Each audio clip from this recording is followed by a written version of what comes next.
তারপর বাবনের গাড়ি স্টার্ট বন্ধ হয়ে যায়। বাবন বারবার গাড়ি স্টার্ট করার চেষ্টা করছে কিন্তু পারছে না। এদিকে রিয়া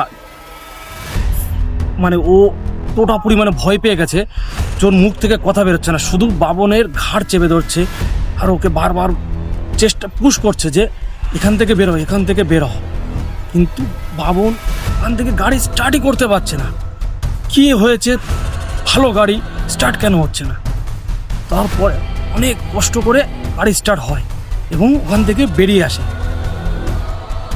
কিছুক্ষণ চলার পরে না বাবন রিয়েলাইজ করে যে ওর গাড়িটা না ভারী ভারী লাগছে, কিন্তু ও ভাবে যে তিনজনেই গাড়ি চালাচ্ছি, গাড়ি ভারী লাগতেই পারে।